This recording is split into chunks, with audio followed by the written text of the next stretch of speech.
Gamers, gals, and my non-binary pals. First of all, I want to say that the hair is coming in kind of nice. Kind of like how I have like 2 baby strands. Kind of looks like antenna.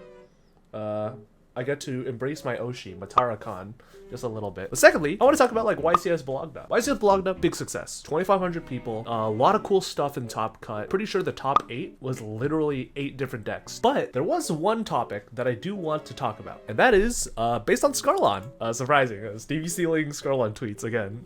Who could have foreseen this coming? Gonna make my only Bologna discourse tweet. Anyone saying that the 20 Handtrap list means that called by needs to go to 3 are completely missing why decks are running 20 Handtraps. The reason is decks are too good at playing around Hantraps. You want them better at it. Okay, so first of all, if you think called by should go to 3 or anything other than honestly 0, let's be real, called by is a fucking broken ass card, you have questionable opinions regarding Yu-Gi-Oh! Secondly, the list that Scarlon talks about is this list. It is Kashtira Fiendsmith. This was piloted by a lot of different players, but most notably Pack, because Pack has the biggest YouTube channel out of everyone who played this deck. And it is certainly a deck. Like, let's look at the hand trap count. It's got 2 Nibiru, 3 Ash, so 5, 8 Ghost Mourner, 11 Ghost Ogre, 13 Droll, 16 Veiler, 19 Purge, and 22 Imperm, along with the 3 Fuolos and the 3 Prulos in the side. So that's 28 cards total as non-engine hand traps. People who want called by into 3 have never played in Gumblar format. The worst feeling in the Goki matchup was when they went like Isolde Ad and you're like, yes, they're bad, and you like drool them, and then they hit you with called by, and then you're just like sad because they're just gonna hand loop you for like a bajillion cards, and you're just like, oh, okay, well, we tried. But when you look at like a list like this, is this list actually good? Probably not. Let's be honest. This is a deck that is literally just summoning like Unicorn, maybe Fenrir sometimes, setting up Burf, and like occasionally able to set up like the Fiendsmith line, assuming it doesn't get like interrupted. Also, shout outs to a Gum Day.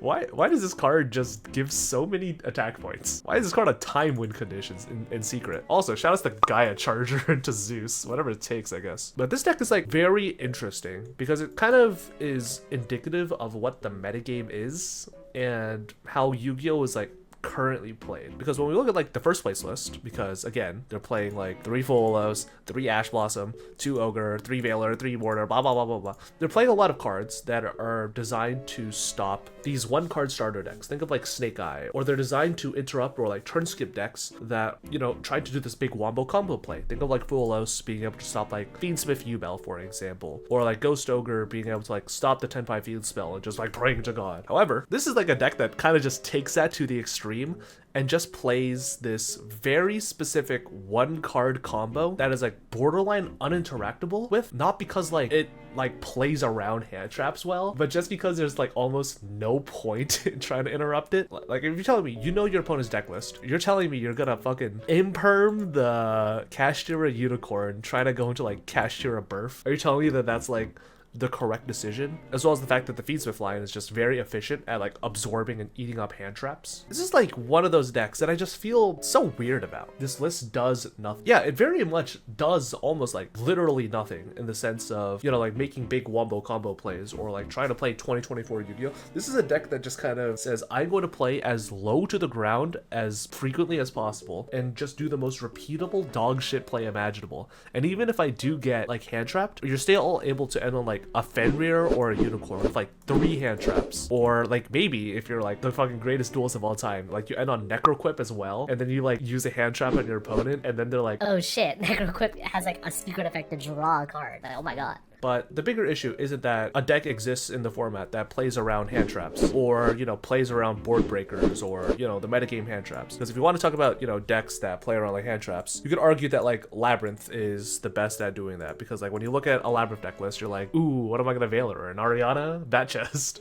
Oh, I can't wait to Fool host. Fucking big welcome and get 1 draw. Like, sure, like this deck loses to like Ash or Impulse, but like it's exactly those cards. And not, you know, it doesn't lose like Veiler, doesn't lose to Droll, doesn't lose to Imperm, doesn't lose to Mourner, doesn't lose to Ogre, doesn't lose to Nibiru, doesn't lose to Perulia, doesn't lose to Fuolos. But the bigger issue is that should a deck exist that is actively allowed to play like 20 hand traps and have a real win condition, like you could argue that Invoked was like kind of that, when, you know, Invoked was like normal summoning Alistair, and like they would make like Mechaba every single turn along with like a Goides, and like when they got their Dear Servant, they were doing like 500 other things along with like Winda or whatever. Invoked was never like actually that good of a deck. It was fine, it was like tiered, but it wasn't like as good as the deck. This is a deck that arguably is mainly a meta call. Like, let's be real, this deck isn't really that good. Like when you actually look at it over like a wide course of games and its matchups into things that aren't exactly Snake Eye Fiendsmith or like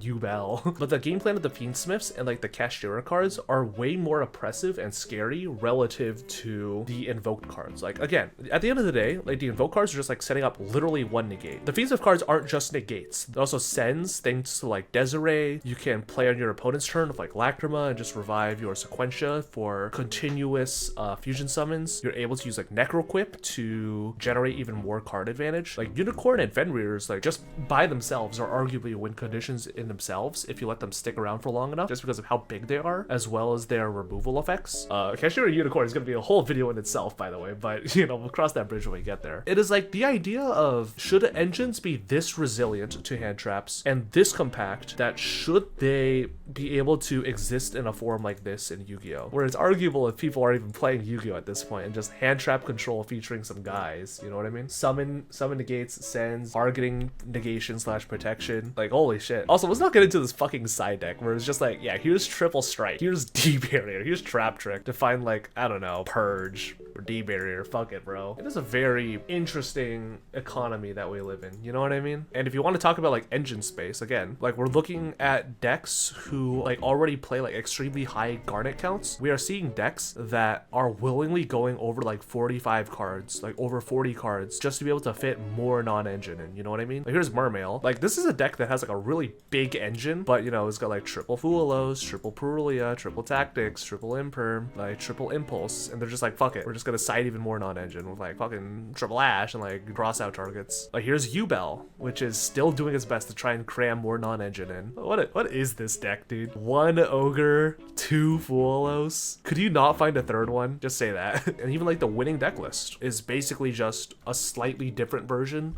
of the Kashtira version, where instead of just praying the Kashtira cards are enough to get you there, you're able to use like the magical musketeer cards to do like a bunch of like link spam shenanigans. But also again, let's look, 3, 6, 8, 11, 14, 16, 18, 21 non-engine in the main, 2 more hand traps at the side, deciding the Kashtira engine because God hates us. Same thing with Tenpai, but just a different game plan. Instead of grinding it out, your Tenpai is just trying to murder you. Yeah, it is literally just the exact same scenario. Like Tenpai is at least like 1% more honest with it, and they're just like, if you can't play through these hand traps, you're going to die. Like I have very mixed guttural opinions when I look at decks like these, you know what I mean? Oh, Memento, you poor deck. How did you ever how did this deck ever top anything? This deck is so ass. Oh my god, no Cranium Burst, no anything, dude. Just vibes. Just chilling. What is this? Arrow Shark. Okay, I think I understand why they're playing this card, huh? I wonder why they're playing this card. Anything to win in time, huh? But that's just like my quick little 2 cents regarding the whole, you know, 20 hand traps, no thoughts, head empty, summon a unicorn, pray to God discourse. Like again, I don't think this deck is very good. I think it was just a very, very good meta call for this event. However, this is kind of just indicative, the embodiment of like a very large overarching problem that exists within Yu-Gi-Oh's current format. Like, let's be real, this format's kind of weird. It's technically an open format, but a lot of the decks that exist are just kind of playing this, here's a bunch of hand traps pile and the most efficient engine I feel like playing, whether it be like Yubel or Fiendsmith or like Tenpai or Kashtira or whatever. It's very, very interesting spot that Yu-Gi-Oh's in. Oh, as well as the fact that if you do want to buy this engine, shoutouts to like Fuelos being like $130 a copy, shoutouts to Purulias being like $80 a copy, shoutouts to Dominus Impulse being like $70 a copy. Ooh boy, ooh boy, I love Yu-Gi-Oh! This game is so affordable. But yeah, that's just me. Thank you guys for watching this video. Let me know your comments in the comment section down below. And yeah, I will see you guys in the next one.